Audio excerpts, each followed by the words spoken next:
Bonjour à tous, aujourd'hui on se penche sur une photographe, Sylvie Geoffrion. Son nom circule pas mal en Normandie, une autodidacte guidée par l'intuition, les voyages. On va explorer un peu son univers en s'appuyant sur un portrait paru sur objectifdéclic.fr. L'idée c'est de saisir un peu l'essence de sa photographie et faut savoir que ça ne commence pas avec les expos, hein. Ça remonte à bien plus loin, à l'enfance en fait. Alors cette passion pour la photo, elle est là depuis longtemps, mais il y a un moment charnière, 1989, elle part à l'île Maurice et là elle s'achète un Canon Reflex. L'article dit qu'elle le voit comme un passeport visuel. Ah oui, c'est une belle image, ça, passeport visuel. Oui, c'est intéressant, non? Ça suggère que l'appareil, c'est plus qu'un outil. C'est comme une autorisation à regarder autrement, à s'immerger. Et dès le départ, son approche est très sensorielle, instinctive. Tout à fait. Et cette dimension instinctive, elle est vraiment au cœur de son travail. L'article fait un parallèle assez juste, je trouve, avec Vivien Maillet. Oui, Viviane Maillet. Oui, une autre photographe pour qui l'acte de photographier semblait presque une nécessité intérieure, tu vois, plus qu'une recherche de reconnaissance ou de technique parfaite. Hmm, Et ce parallèle, il est révélateur. Ça montre que la force de Geoffrion, c'est peut-être ça, cette motivation très personnelle, euh, cette envie de documenter son monde, pour elle d'abord. Peu importe le public, finalement. Voilà, c'est ça. L'essentiel est ailleurs. Et ça se voit même dans son matériel. C'est-à-dire? Elle a un équipement assez simple, volontairement je pense.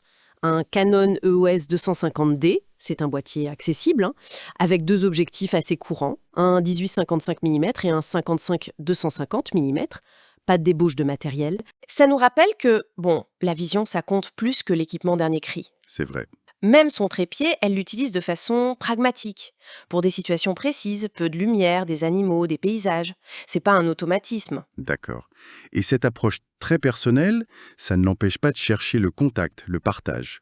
L'article mentionne l'association Objectif Déclic. Oui, ça semble avoir été important pour elle. Apparemment, c'est l'association qui l'a un peu encouragée à exposer. Elle dit elle-même, quand on est en association, on s'entraide. Le côté soutien mutuel. Voilà, la photo devient aussi un lien social, un moyen d'échange. Et sur le plan artistique, il y a cette exposition Carnaval vénitien à Annecy qui est mise en avant. Oui, j'ai vu ça. Ça vient d'une histoire de famille, c'est ça? C'est ce que dit l'article, oui. Une expo où elle explore la dualité ombre-lumière à travers les masques, les costumes, ce jeu du caché, du montré. Intéressant. Et puis elle s'intéresse aussi au cyanotype. Une technique ancienne, tu sais, ce procédé bleu. Ah oui, je vois. C'est pas commun aujourd'hui. Non, et c'est pas anodin, je pense. C'est lent, c'est tactile. Ça contraste fort avec le numérique, l'instantanéité. Ça montre son attachement au faire, à l'objet photographique.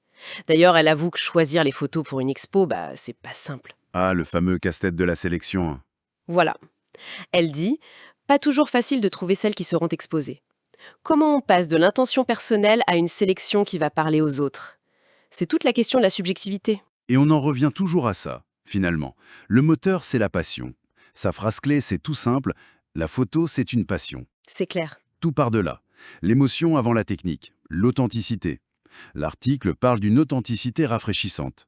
Elle préfère improviser sur le terrain, loin des concepts trop élaborés, on dirait. Mhm. Et cette passion, elle continue de la guider. Elle a un projet de safari photo en Afrique. Ah oui. Oui, ça s'inscrit bien dans cette logique du voyage, de la quête de l'éphémère, de la beauté du vivant.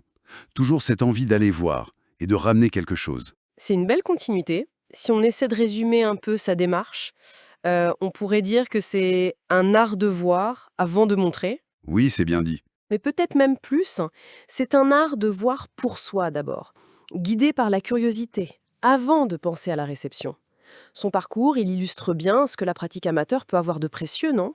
C'est-à-dire, Cette liberté de ton, cette vision vraiment personnelle, sans les contraintes commerciales ou les modes, l'authenticité, quoi. Et son exemple, je trouve, il pose une question intéressante aujourd'hui. Dans ce monde photo parfois obsédé par la technique, le matos, les concepts hyper intellectueux, quelle place il reste pour l'intuition pure, pour ce dialogue direct avec ce qu'on voit? c'est une excellente question.